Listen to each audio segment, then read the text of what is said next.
Nous lançons maintenant une opération qui sera dénommée Oura Wachaba. Donc, mur de fer. J'espère que... Oura Wachaba.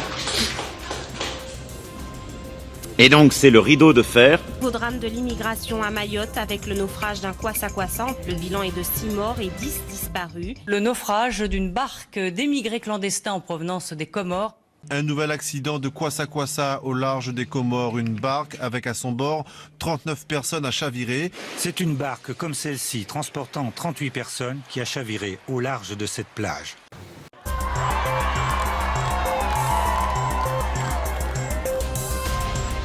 Et vous l'avez chanté vous-même, si je suis parmi vous, la France. Et donc Maoré Faranza. Maoré Nafaranza. Pacacho. Une barque traditionnelle pilotée par 3 passeurs, ils étaient 43 Comoriens. Et par-dessus tout, ce visa controversé a causé plus de 30 000 morts en 20 ans, dans un bras de mer de 70. Dans un continuum politique, la France instrumentalise dans la violence jusqu'à aujourd'hui des minorités sociales favorables à sa politique d'occupation coloniale. Mayotte ne peut pas accueillir toute la misère comorienne, de 1. Et de 2, quand les ressortissants comoriens sont à Mayotte et chantent des chants patriotiques comoriens et appellent au meurtre des Mahorais, il y a une responsabilité de Moroni, parce que c'est directement lié au discours des autorités comoriennes qui appellent à conquérir Mayotte et qui revendiquent Mayotte. Je ne dis pas ça légèrement. C'est écrit noir sur blanc, les autorités comoriennes l'assument, le revendiquent. Ça a des conséquences. Parce que les populations comoriennes qui sont à Mayotte sont convaincues d'être chez elles et qu'il faut dominer les Mahorais. Et ça, vous attendez sur ce... On est à Mayotte, plus de la moitié de la population est étrangère. En grande partie en situation irrégulière. Et d'origine comorienne. D'origine comorienne. Et les Comores revendiquent Mayotte. Donc moi, je considère qu'il y a une volonté politique derrière, puisqu'il y a un discours des autorités comoriennes qui enjoignent leur population à aller à Mayotte. On est aujourd'hui avec 80% des affaires au tribunal à Mayotte concernent des étrangers en situation irrégulière. 80% des détenus dans notre prison sont des Comoriens en situation irrégulière. Donc faire le lien entre la violence et l'immigration à Mayotte, c'est une évidence. Si vous avez les services de l'État... Ce serait dur aujourd'hui de dire... si les services de l'État, le procureur de la République vous dit on ne pourra pas tous les arrêter, on ne pourra pas...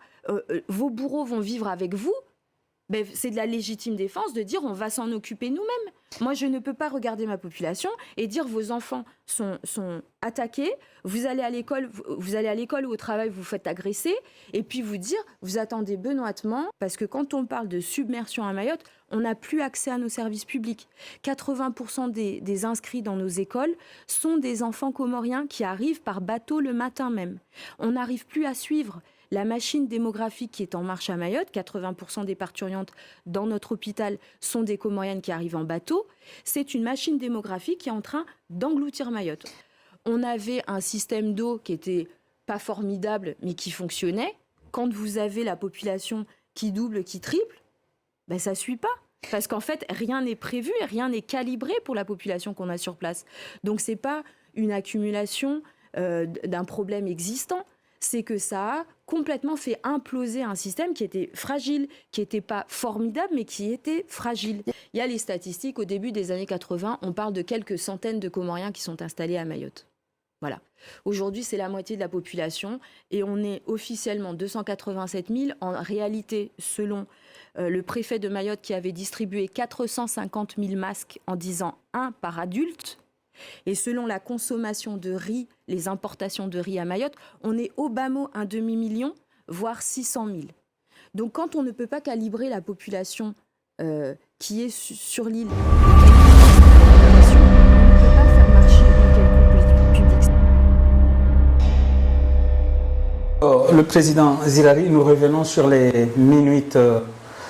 Je qualifie cela des minutes de la haine de Madame Estelle Youssoufou sur ses compatriotes comoriens, puisque, rappelons-le, Madame Estelle est comorienne de père, qui est militaire, d'après Wikipédia. elle vient encore de verser encore plus que la dernière fois son venin. Et elle est en train de nous expliquer que il y a des chants patriotiques contre les Mahorais et de leurs frères comoriens. Alors que les Comoriens, eux, comptent, au bout de 10 ans du visa Balladur, les Comoriens comptent 30 000 morts sur le trajet Anjouan-Mayotte. Et elle est en train de nous dire aussi que c'est à cause des Comoriens des autres îles qu'il n'y a pas de l'eau potable à Mayotte. Elle l'a cité là. Et elle dit aussi que les Comoriens ramènent leurs enfants se faire scolariser à Mayotte. Donc, qu'est-ce qu'elle veut exactement? Qui tue qui? Est-ce que c'est la France qui tue les Comoriens ou bien c'est vrai les Comoriens qui s'entretuent entre eux? Puisque moi je pense que les Comoriens, comme le droit international le dit, sont chez eux à Mayotte, président Zirac. Oui, en fait, ici on a... Bon, d'abord, je me présente, je m'appelle Madi Zirari et je suis natif de Mayotte. Et contrairement à ce que dit Estelle,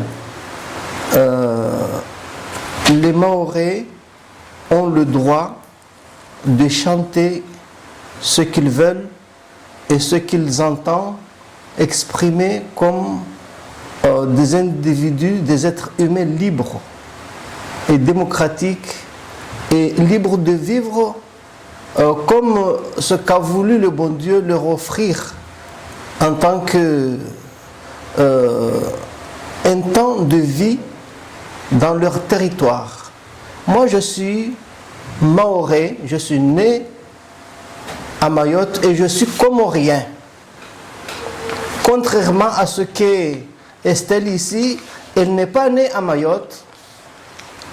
Elle pouvait être comorienne si elle le voulait. Que j'en sache, elle est une renégate. Elle préfère, les mensonges d'un État colonial qui veut faire la révision de l'histoire d'une île, d'ailleurs qu'elle se réfère par rapport au dire de l'ancien président Valéry Giscard d'Estaing, qui disait que les Comores ont toujours été une unité, ils ont toujours la même histoire, ils ont la même langue, tout est commun. Et donc nous les Mahorais, quand il s'agit de danser, on peut dire des louanges de ce qu'on veut, on peut arborer le drapeau comorien là où on veut, comme ce qui est le cas aujourd'hui, parce que par la force des choses, la force de coercition, la France nous oppose sa puissance, la puissance de feu, la puissance de mensonge, la puissance d'argent. Alors, c'est pour cela que il n'est pas rare de trouver que les Comoriens se disent contents d'être chez eux à Mayotte. Comme ce qui est mon cas, moi je suis Comorien de Mayotte et plusieurs personnes, plusieurs individus qui sont à Mayotte, s'ils n'ont pas le temps ou n'osent pas dire ce qu'ils ressentent, c'est parce qu'il y a une oppression de la part d'un État colonial, l'État français, qui empêche toute opinion autre que ce que veut la France de s'exprimer. Donc, les enfants, quand ils sont à l'école, quand ils sont dans les rues, quand c'est l'occasion des événements comme ce qui était le cas de la dernière fois quand j'ai vu des élèves qui fêtaient la fête de fin d'année et avait arboré, parmi elles,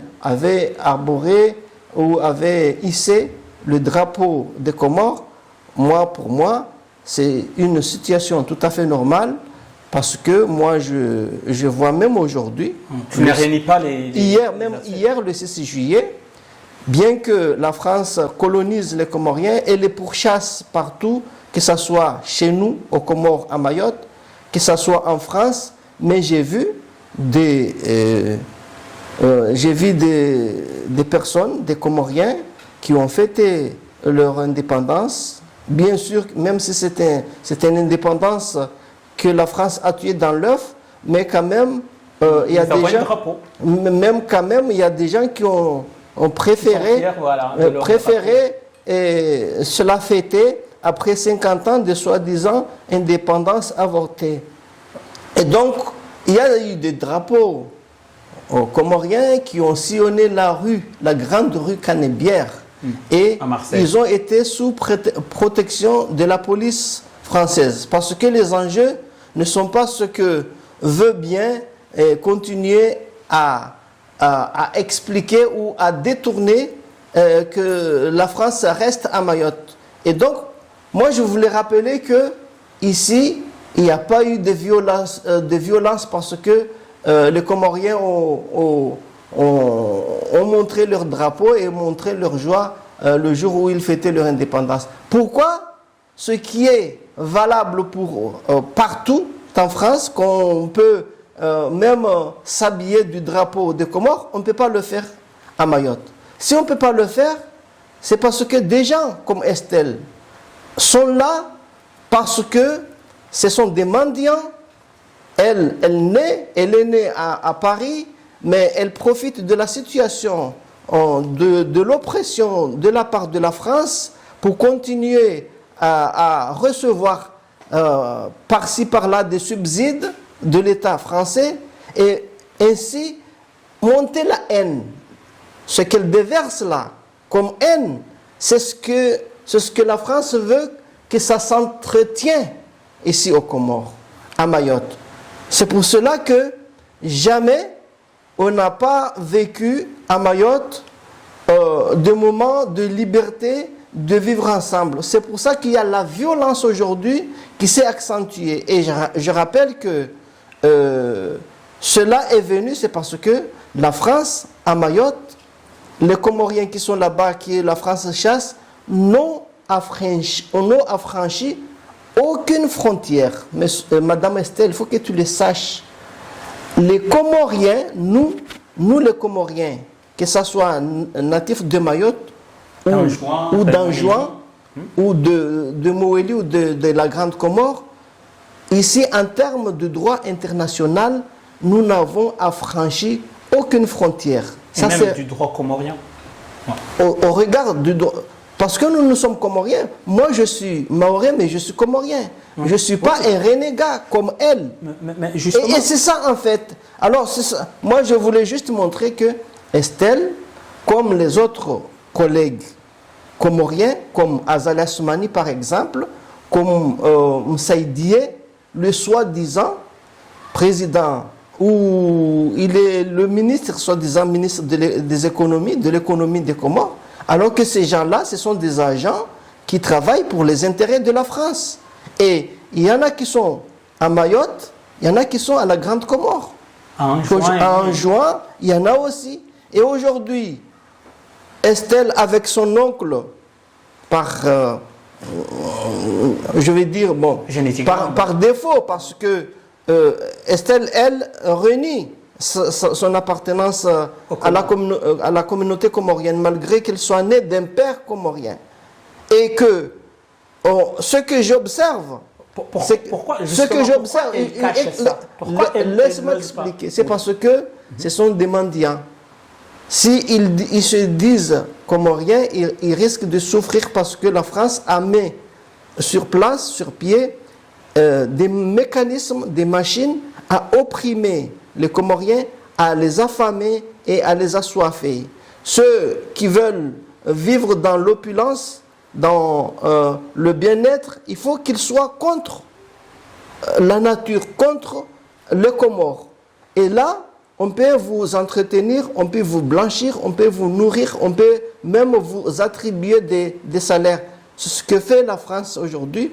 Moi, j'ai été très récemment convoqué par des RG et qui me disaient qu'ils sont en train de recruter des gens, des responsables d'associations et qu'ils veulent aider la diaspora.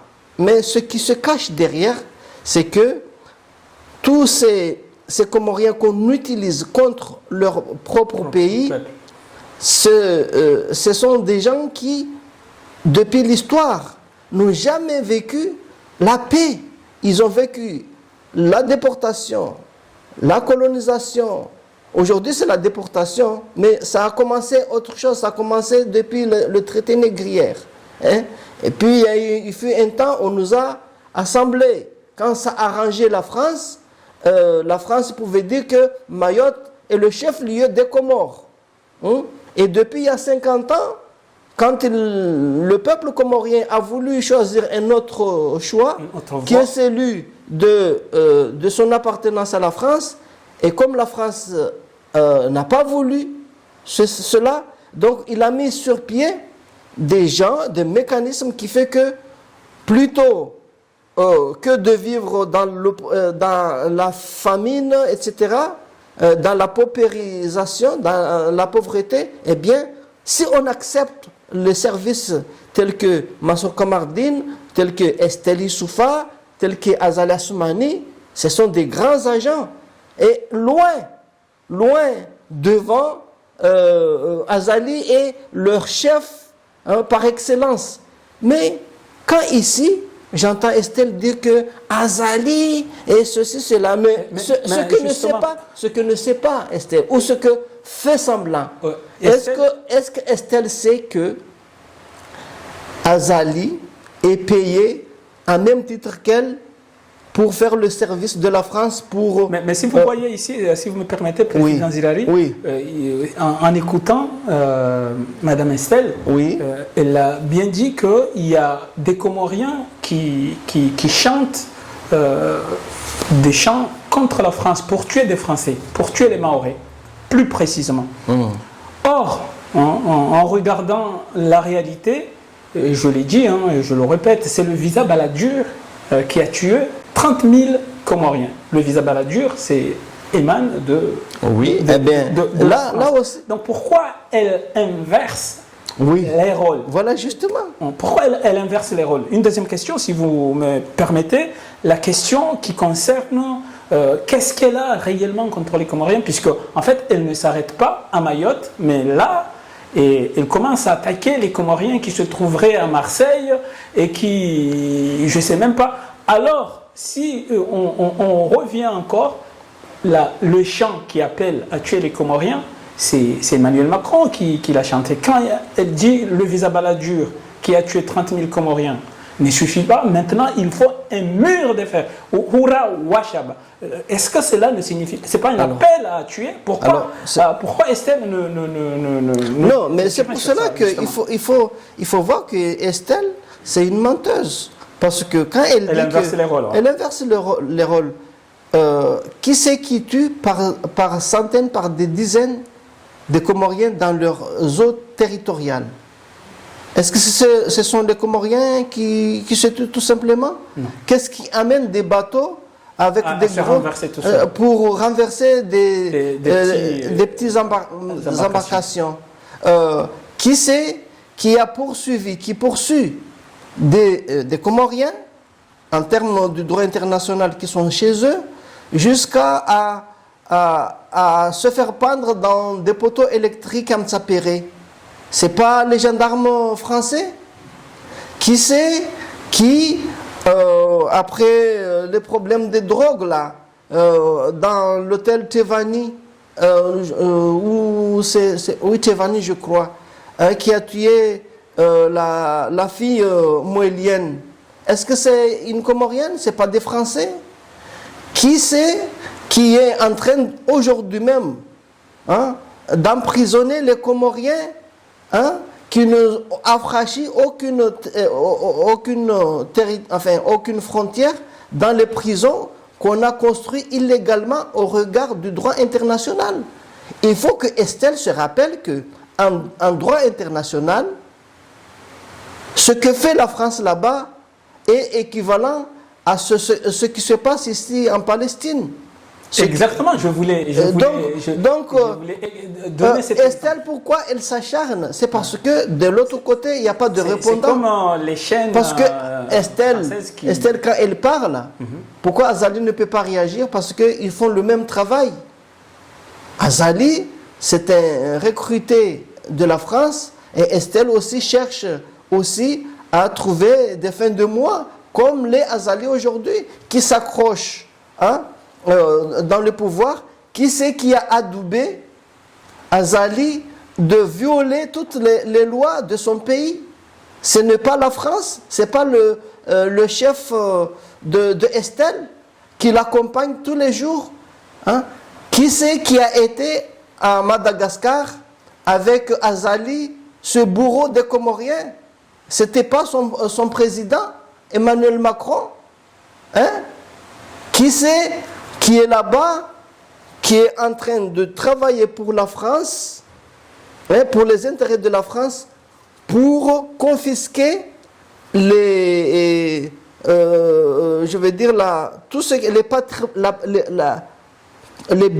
le patrimoine naturel des Comoriens que le bon Dieu a bien voulu nous créer, et puis créer dans nos eaux territoriales, nos eaux océaniques, des poissons, des pétroles. Qui c'est qui veulent nous ravir ça, nous voler ça? C'est pas son pays, la France. Alors, quand on vient aujourd'hui faire semblant de ne pas comprendre tout ça, pourquoi les Comoriens qui sont à Mayotte ont faim, c'est parce que la France les confisque leur argent. Depuis la dévaluation, qui c'est qui a dévalué la monnaie, l'argent des Comoriens en 1994? N'est-ce pas la France? C'est la Banque de France. N'est-ce pas la France? Et aujourd'hui, jusqu'à aujourd'hui, le Comore n'a jamais pu redresser sa tête. C'est parce qu'il y a une ingérence politique de la part de la France, et il faut que Mme Estelle s'approche beaucoup plus de la politique, parce que j'en sache, elle est députée.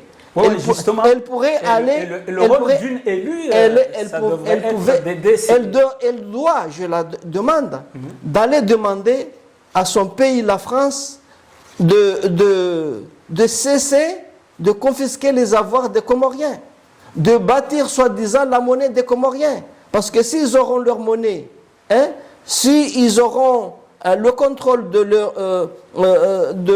toute leur économie, non, ce que vous me dites, ils ne seront pas dans le besoin de mendier. C'est une menace. Estelle, c'est une menace pour les Mahorais eux-mêmes. C'est une menace pour elle-même, parce que son espèce, parce qu'elle est élue, normalement, écoute, elle devrait aider à améliorer les conditions de vie. Non, mais moi je te dis, c'est une personnalité, je te dis, elle a été lobotomisée. Parce que quand elle dit que les Comoriens, parce que les Mahorais aussi, il y a des Comoriens, nous sommes Comoriens, on est des vermines.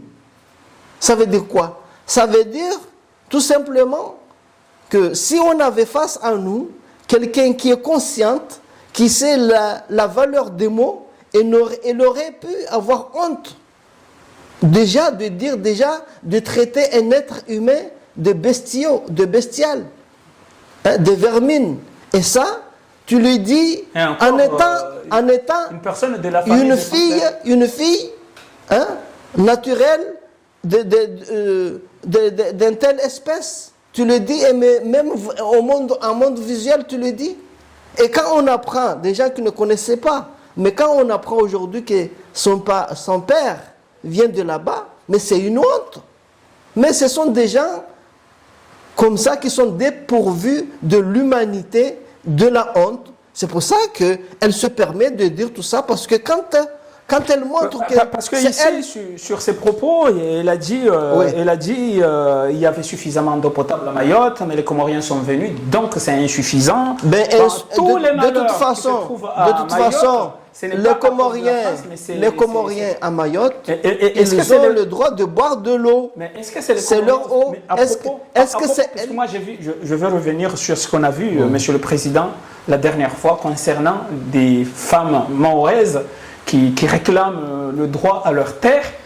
Madame Estelle, elle dit rien sur ça. Pourquoi qui c'est qui confisque les terres maoris? C'est pas la France. Et pourquoi elle dit rien sur ça? La terre de Mayotte n'appartient pas à la France. La France, c'est un territoire à part qui est dans le continent dans le continent européen, et que malgré tout, ce qui a été aboli, l'esclavagisme, l'occupation des autres territoires, autres que ce qu'on est, naturellement, la France refuse. Hein? Ils font semblant d'être des gens, les chantres de la légalité des droits de l'homme, mais ils sont les premiers à les violer. Et la France en est le premier. Et donc, de l'eau à Mayotte, est-ce que c'est Estelle qui fait tomber la pluie? Est-ce que c'est Estelle qui ne voit pas que c'est parce qu'aujourd'hui, et il y a une exploitation massive de toutes les parties qui, jadis, pouvaient être utilisées pour justement retenir l'eau dans les collines, dans les montagnes et tout ça là. Tout ça, c'est parce qu'il y a une condensation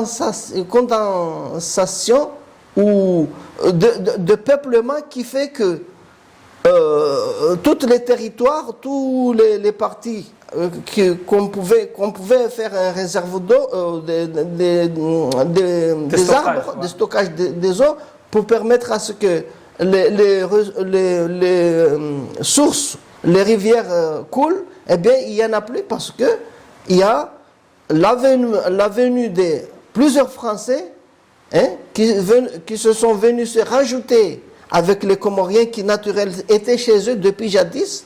Hein? Vous êtes venus aux Comores, vous n'avez pas trouvé une désert. Il y avait des hommes qui étaient là, ils vivaient. Vous avez pris les cheptels bovines, vous êtes partis, le copra, etc.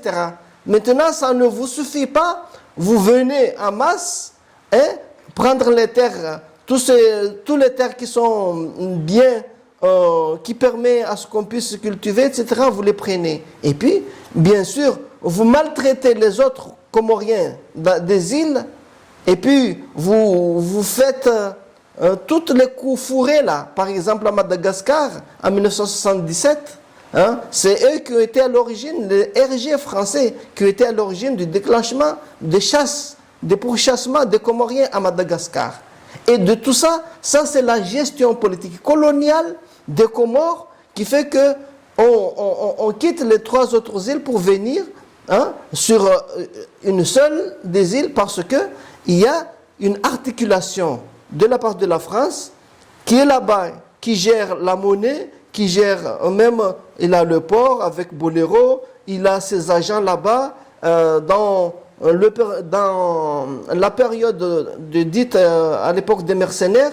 Tu avais des commandants qui étaient des conseillers politiques, et même récemment, nous avons vu le commandant des forces armées basées de l'océan Indien, Fazos, ils sont passés là-bas voir leur employé, Azali Assoumani. Et donc, ici, Estelle fait semblant de ne pas savoir tout ça. Ou si elle ne le sait pas, il faut qu'elle aille demander à son Parlement ou à son président de comment la France gère la monnaie des Comoriens, comment la France confisque les avoirs des Comoriens, comment est-ce qu'on a à ce point passé du droit international à un droit, disons, de la France qui n'a pas de regard sur le droit international des Comores, parce que j'en sache, chacun s'accroche sur le droit international. Et puis le droit national, ça, c'est un droit qui peut s'exercer dans le territoire où tu es. Mais dans la mesure où tu te trouves à des milliers de kilomètres de ton territoire, ta souveraineté, ce droit ne peut plus s'exercer là-bas. Donc quand tu forces les choses, c'est ainsi, tu violes les droits internationaux qui régissent le monde. Donc, en termes de droit, Estelle, soit tu dois aller te renseigner et demander à ce que vous laissez les Comores libres, vous quittez la monnaie, vous laissez les Comores bâtir leur monnaie, et si ils n'ont pas pour quelques jours où vous allez quitter là-bas, c'est pas grave, on aura des amis qui viendront nous aider, et là, dans ce cas-là, on sera vraiment que il y a un pays qui s'appelle la France, se respecte déjà et respecte le droit de vie des Comoriens. Parce que nous, vous êtes venus à Mayotte. Hein? Au départ, vous êtes venus parce que vous faisiez des conquêtes, hein? Vous cherchez des terres, hein, à exploiter, etc. Et puis, vous êtes restés, vous avez magouillé, vous avez assassiné, il y a des gens que vous avez assassinés. On se rappelle des gens, des militants de l'époque, Bakar Kossou. Pourquoi vous n'avez pas fait, vous n'avez pas immortalisé ça quand vous les avez assassinés, hein, dans vos jugements de soi-disant, parce qu'ils s'opposent par rapport à la fameuse signature du commandant Passo, 2 voleurs qui vont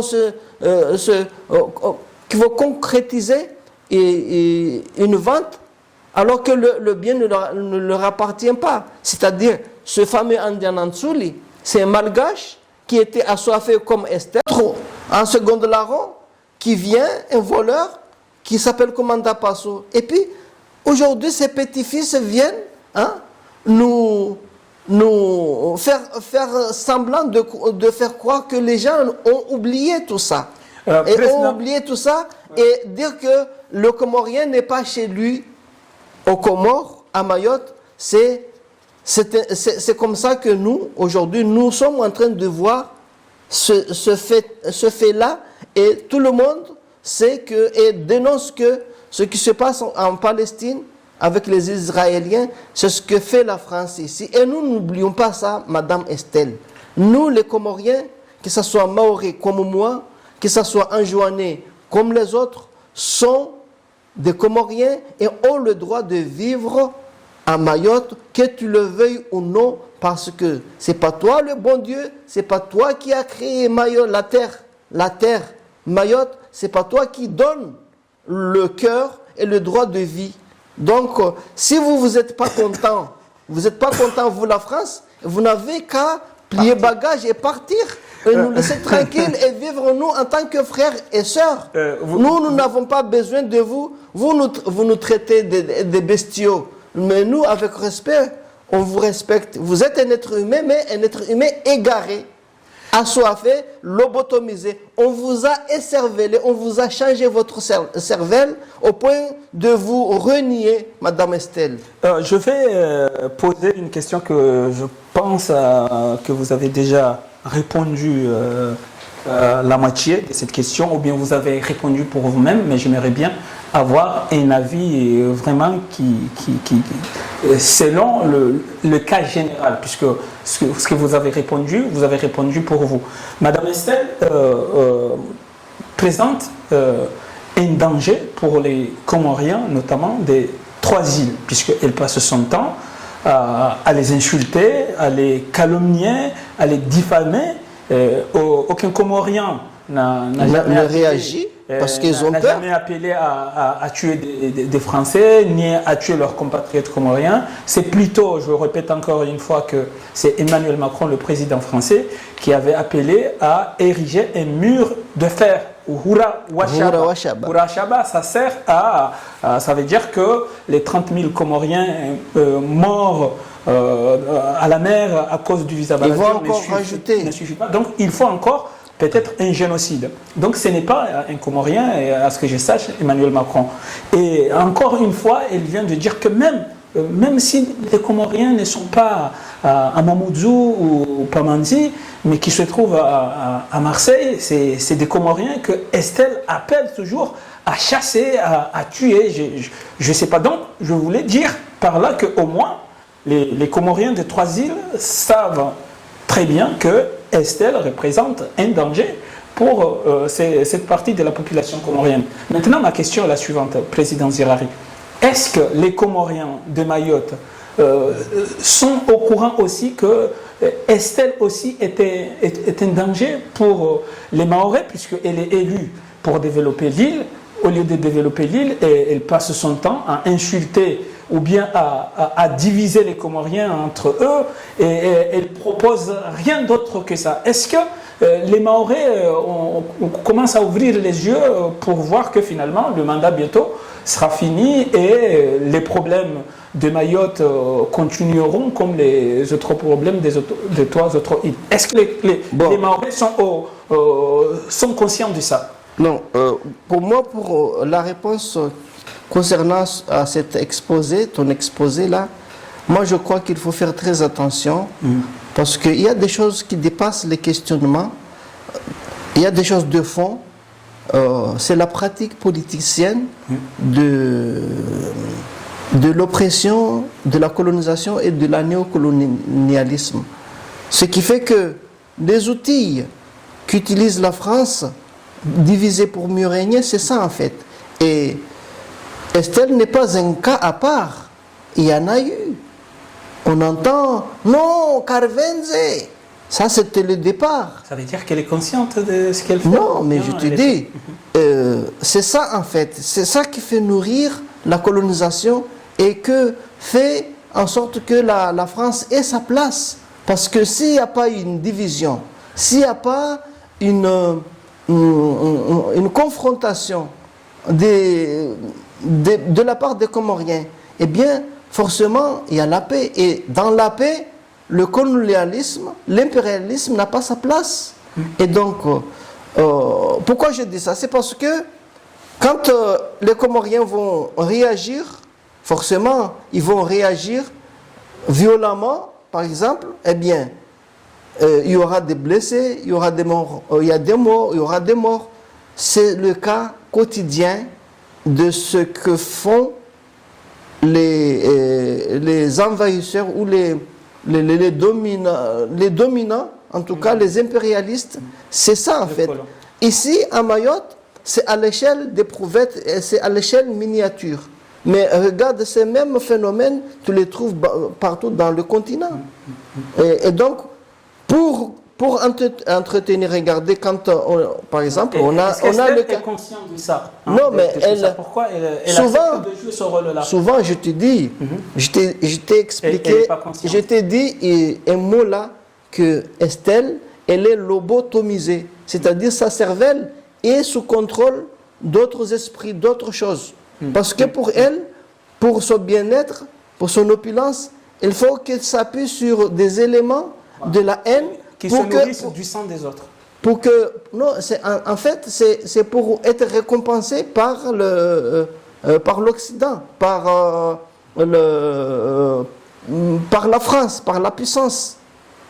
Donc, on envoie des gens comme ça, comme tu as Massour Kamardine, j'ai dit qu'elle n'est pas un cas isolé. Oui, mais Massour Kamardine tu as des femmes, ne veut pas aussi loin que... Tu as des femmes qui s'appellent des chatouilleuses. Je vais pas citer les noms, ça n'a pas d'importance. Mais elle le dit, elle, si vous avez très bien... Parce que moi, ma question, c'est quoi? C'est parce que Estelle, elle a fait de cela une rubrique hebdomadaire. Non, moi, je te dis qu'elle n'est pas un cas isolé, parce que peut-être elle est plus audible, parce qu'elle est beaucoup plus posée, elle parle le français, parce que c'est un Français. C'est une Française, j'allais dire, et que même nous, moi, j'ai commencé à un peu parler le français quand je suis venu ici, à Marseille. Mais là-bas, bien qu'on soit colonisé pendant 200 ans, on ne parle pas. Nous, ma grand-mère, mon père, ne savait pas parler le français. Et donc, bien qu'on nous ait fait, on nous ait fait compris que si vous voulez manger et de la haine, chasser même vos oncles, vos tantes, etc. Après, on va vous nourrir. C'est ça, en fait, on a dit aux Maoris, que si vous voulez beaucoup plus de RSA, eh bien, chassez les enjoignés. Il ne faut pas qu'il en ait une que vous accueillez, etc. C'était ça la propagande. Et donc Estelle le fait dans un autre niveau, dans un autre niveau parce que elle est élue. Et étant élue, sa voix porte forcément parce que elle a accès à des médias, même ici à télévision, BFM, etc. Et ce que ne peut pas faire ma grand-mère, par exemple, même si elle est dans cet même état d'esprit, disons, de la haine pour être récompensée. Quand il envoie, il diffuse des propos haineux, insolents, insultants. Les Comoriens sont... oui, mais je t'ai dit, tout ça, c'est parce que... ça, c'est une évidence que quand on est ensemble, forcément, il y a des plus faibles, il y a ceux qui viennent en aide, etc. Ça, c'est la nature. Regarde même les fourmis dans une fourmilière. Il y a la reine qui est là pour faire les bébés, et puis il y a les ouvriers. Et bien, c'est comme ça. Alors, ici, on est dans une situation où la France devrait partir parce que le pays est devenu indépendant, mais la France, comme à son habitude, n'a pas voulu et ne veut pas céder l'indépendance. Donc, il entretient cette ambiguïté ou cette situation, ce qui fait qu'il faut qu'il y ait des gens comme ça. Ça se renouvelle. Récemment, là, on vient d'enterrer la dernière des châtilleuses. Mais des châtilleuses, il y en a encore parce qu'elle en fait partie. Elle est venue prendre le flambeau pour essayer d'entretenir, de continuer la haine. Et ça leur permet souvent, ils commencent par, on leur donne des petites subventions en tant qu'association justement. Et comment ça s'articule avant? C'est parce que tu as même des handicapés qui peuvent s'en prendre à des gens portants en les bousculant, mais tu n'as pas le droit, et puis c'est pas l'intérêt des Maoris de se battre. Moi je te dis, au tout début, les MPM, quand ils attaquaient des villages ou même de regroupement des enfants, moi j'ai vu à l'abattoir, quand on voulait fêter le 6 juillet, c'était en 1984, on était dans la mairie, l'ancienne mairie de l'abattoir, et on avait réuni quelques sonos, juste pour faire le 6 juillet, ce qu'on pouvait faire avant. Mais en 1984, on avait envoyé ces dames-là, ce sont des châtilleuses qu'on dit, les châtilleuses. Eh bien, ils sont venus parce que c'est des mamans. Souvent, ceux qui lancent les pierres, ils ont des enfants dans la Seine. Ça se passait à l'abattoir. On lance des pierres sur là où la devanture, là où on avait exposé, il y avait des micros. Et souvent, c'est les mêmes mamans des enfants qui sont dans la foule qui jettent les pierres. Après, quand ils s'aperçoivent que c'est la tante du voisin, c'est l'autre, qu'est-ce que tu veux que les enfants fassent?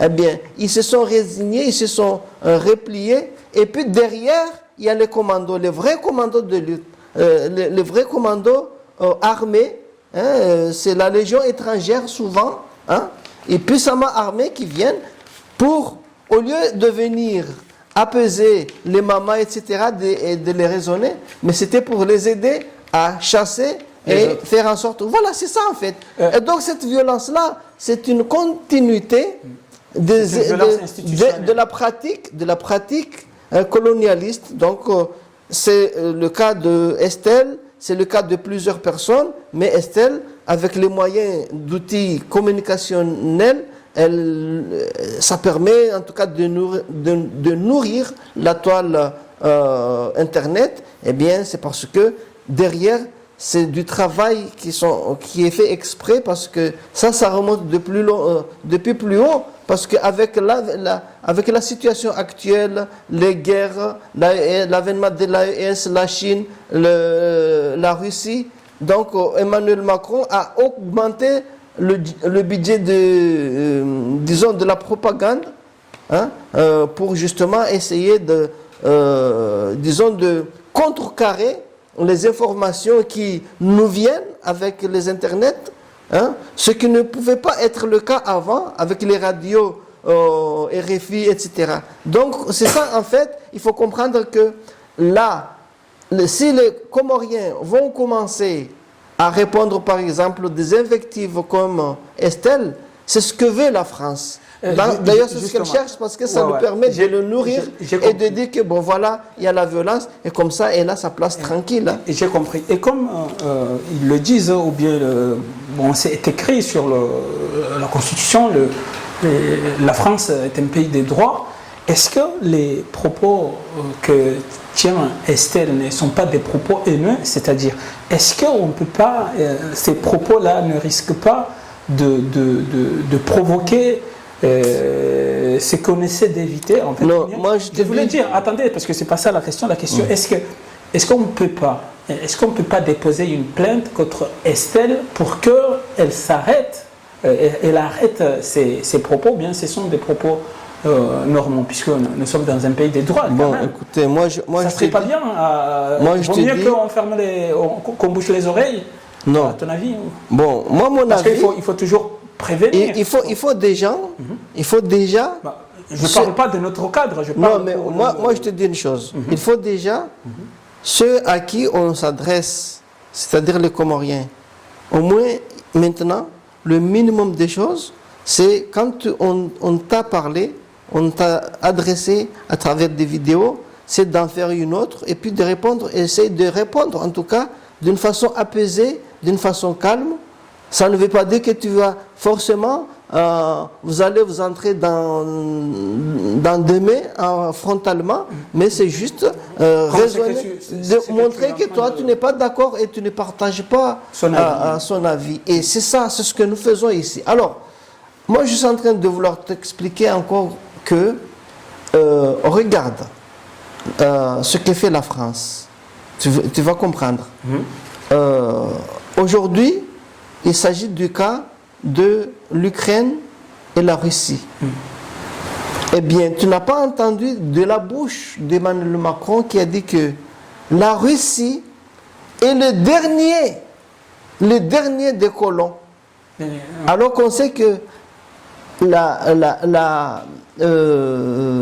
l'Ukraine fut partie, il n'y a même pas longtemps, 1989, je crois, de l'URSS. Mais sauf que aujourd'hui, l'OTAN, l'Union européenne veulent se l'approprier. Et donc, quand ils s'apprêtaient à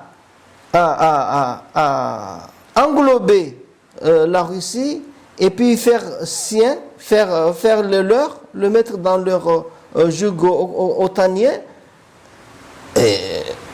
la Russie, Vladimir Poutine a senti le danger que là, on s'approche de nos frontières. Si on va l'armer, on va faire encore parce que les Ukrainiens comme ce qui est le cas comme ce qui est le cas aujourd'hui d'Israël. On va les militariser, on va l'atomiser.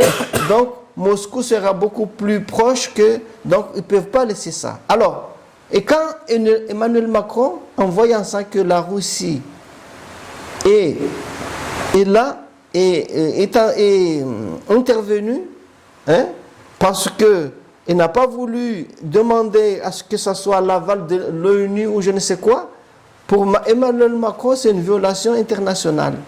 Et quand on sait que nous, chez nous les Comores, et même aux Nations Unies, le 12 novembre 1975, tous les pays européens qui étaient réunis, il y en avait 30, ils se sont tous abstenus pour l'admission des Comores aux Nations Unies en tant que quatre îles.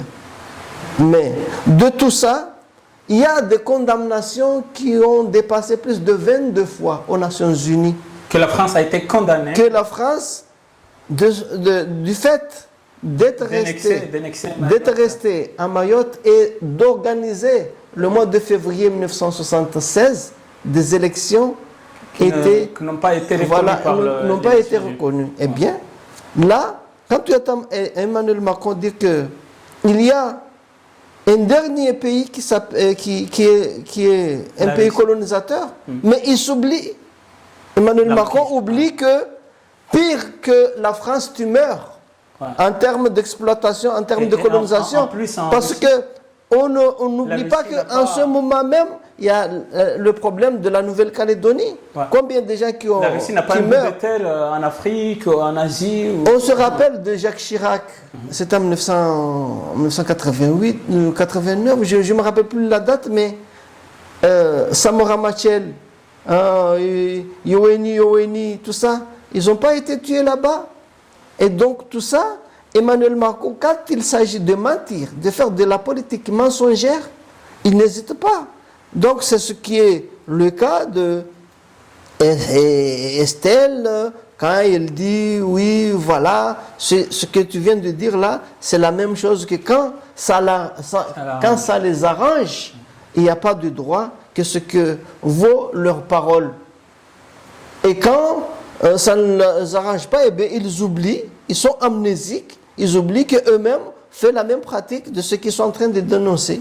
En un mot, Président Zilari, puisqu'il est presque l'heure de la fin de notre entretien, pourquoi la France préfère toujours avoir une manière d'administrer Mayotte qui n'est pas celle du métropole et des autres dom-toms? Par exemple, non, en fait, parler. Alors, tout ça. Est-ce que ça veut dire que la France est en train de reconnaître la nature? Non, en fait, moi je vais t'expliquer. Oui. Au tout début, vu la véracité des choses, vu le fait que les choses étaient tellement évident et claires, et vu que au tout début, quand on a fait la déclaration de l'indépendance et que plusieurs résolutions aux Nations Unies avaient condamné la France ne pouvait pas avancer tel que ça a été depuis 25 ans, depuis le coup d'État de Azali 1999 jusqu'en l'an 2000. Quand ils ont, d'une façon effective, trouvé quelqu'un qui pouvait être le mentor, le moteur, l'articulateur, disons, de ces changements, de ce basculement du statut de Mayotte et même en reléguant de statut de Comores en des petits pays, ça commençait à donner l'espoir à la France. C'est cela qui a permis à ce que d'un statut qui était sui generis, c'est-à-dire un statut d'attendre, on a fait un statut évolutif sur 10 ans, de 2000 jusqu'à l'an 2010, d'ailleurs avec un an d'avance. Sarkozy a proposé, soi-disant, le référendum, même si en termes internationaux il n'est pas reconnu, mais pour la France, comme ils usent aussi sur leur droit de veto, qu'eux, il y a le droit ici, mais ils peuvent s'asseoir dessus. Donc, la France, avec l'aide des sbires des Comoriens, a évolué sur le statut de Mayotte au point de reconnaître que maintenant où je te parle, ils ont signé que toutes les, je vais dire quoi, tout ce qui se trouve dans l'océan, les poissons, etc., toutes les ressources naturelles des Comoriens leur appartiennent. Oui. Ça, c'est un fait. Alors, mais maintenant, et puis, il y a une question qui est très importante. Non, mais il faut que je termine. Parce qu'on n'aura pas le temps de... Il faut que je termine. Et puis, pour Mayotte, comme de plus en plus, il y a une explosion démographique, il y a le besoin de vivre mieux, etc., etc. Donc, on fait comme ça. On ne peut pas tout donner parce qu'il y a des acquis encore qui ne sont pas là. Il y a le pétrole. On n'a pas encore été jusqu'à... Tu vois? Parce qu'il y a d'un côté, juridiquement, un pays qui peut tout le temps revendiquer. Et pour mettre la pression aux Mahorais, il ne faut pas que la France fasse en sorte de ne pas tout donner tout de suite, parce qu'il faut qu'il ait quand même des outils qui le permettent demain de faire chantage aux Mahorais, que si vous ne voulez pas, si vous voulez qu'on accélère les choses, il faut aller loin, il faut aller ceci, cela. Donc, en cédant tout de suite que tous les minima sociaux, tout ceci s'aligne sur les mêmes droits qu'à métropole, là il n'y aura plus rien. La chose est bouclée, et puis qui c'est qui va beaucoup dépenser, c'est la France. Donc la France a l'argent, a le beurre et l'argent du beurre. Il a le territoire, il l'exploite avec les avions, les cargos, Air Austral, etc. Il y a aussi là le projet de militariser toute la zone. Tout ça, ce sont des éléments, ce sont des balles que la France laisse en réserve. Puisqu'il reste 2 minutes, un mot, président Zila. Si j'ai bien compris, puisque il faut le dire, il faut vraiment l'affirmer, que la question de Mayotte, vous la maîtrisez quand même parfaitement bien. D'après ce que vous dites, cela voudra dire que c'est la force, la force impérialiste qui va l'emporter, ou bien c'est la nature et le droit qui va l'emporter finalement, puisque non, moi je te dis, on est quand même dans un statu quo. Selon tes analyses. Écoute, moi je te dis, personne ne peut lire l'avenir. Parce que il y a une chose qu'il faut comprendre. Mot, mais je sais que tu as une idée en tête. Non, mais moi ce que je voulais dire, ça peut être soit la solution vient tout de suite de la part des Comoriens, soit c'est une réponse globale par rapport à la situation de la France elle-même, par rapport au continent africain. Tout est dilué dedans. Tes analyses. Eh bien, à ton avis? Moi, mes analyses, les conditions de la politique internationale de la France est beaucoup plus plausible. C'est celui qui va déterminer la continuité de ce traitement, de cette annexion de Mayotte par rapport à tout ce que se joue au plan international. Ça veut dire qu'il y a une forte probabilité que Mayotte part pour toujours avec la France. Non, mais ça c'est impossible. Ça c'est impossible parce qu'il y a des crises qui peuvent advenir, etc., des insuffisances. Merci beaucoup, le président Duhali. J'ai bien compris que tu ne veux pas te mouiller. Merci beaucoup. Et non, je ne vais pas surtout mentir. Nous lançons maintenant une opération qui sera dénommée Oura Wachaba. Donc, mur de fer. J'espère que... Oura Wachaba. Et donc, c'est le rideau de fer. Mais donc, sur la base du plan qui a été préparé par... Mayotte ne peut pas accueillir toute la misère comorienne, de 1. Et de 2, quand les ressortissants comoriens sont à Mayotte et chantent des chants patriotiques comoriens et appellent au meurtre des Mahorais, il y a une responsabilité de Moroni, parce que c'est directement lié au discours des autorités comoriennes qui appellent à conquérir Mayotte et qui revendiquent Mayotte. Je ne dis pas ça légèrement. C'est écrit noir sur blanc, les autorités comoriennes l'assument, le revendiquent. Ça a des conséquences, parce que les populations comoriennes qui sont à Mayotte sont convaincues d'être chez elles et qu'il faut dominer les Mahorais. Et ça, vous attendez sur ce... On est à Mayotte, plus de la moitié de la population est étrangère, en grande partie en situation irrégulière. Et d'origine comorienne. D'origine comorienne. Et les Comores revendiquent Mayotte. Donc moi, je considère qu'il y a une volonté politique derrière, puisqu'il y a un discours des autorités comoriennes qui enjoignent leur population à aller à Mayotte. On est aujourd'hui, avec 80% des affaires au tribunal à Mayotte concernent des étrangers en situation irrégulière. 80% des détenus dans notre prison sont des Comoriens en situation irrégulière. Donc faire le lien entre la violence et l'immigration à Mayotte, c'est une évidence. Si vous avez les services de l'État... Ce serait dur aujourd'hui de dire... si les services de l'État, le procureur de la République vous dit on ne pourra pas tous les arrêter, on ne pourra pas... vos bourreaux vont vivre avec vous, ben, c'est de la légitime défense de dire on va s'en occuper nous-mêmes. Moi, je ne peux pas regarder ma population et dire vos enfants sont attaqués, vous allez à l'école ou au travail, vous faites agresser, et puis vous dire, vous attendez benoîtement, parce que quand on parle de submersion à Mayotte, on n'a plus accès à nos services publics. 80% des inscrits dans nos écoles sont des enfants comoriens qui arrivent par bateau le matin même. On n'arrive plus à suivre la machine démographique qui est en marche à Mayotte. 80% des parturientes dans notre hôpital sont des Comoriennes qui arrivent en bateau. C'est une machine démographique qui est en train d'engloutir Mayotte. On avait un système d'eau qui n'était pas formidable, mais qui fonctionnait. Quand vous avez la population qui double, qui triple, ben ça ne suit pas. Parce qu'en fait, rien n'est prévu, rien n'est calibré pour la population qu'on a sur place. Donc, ce n'est pas une accumulation d'un problème existant, c'est que ça a complètement fait imploser un système qui était fragile, qui n'était pas formidable, mais qui était fragile. Il y a les statistiques, au début des années 80, on parle de quelques centaines de Comoriens qui sont installés à Mayotte. Voilà. Aujourd'hui, c'est la moitié de la population et on est officiellement 287 000. En réalité, selon le préfet de Mayotte qui avait distribué 450 000 masques en disant 1 par adulte, et selon la consommation de riz, les importations de riz à Mayotte, on est au bas mot un demi-million, voire 600 000.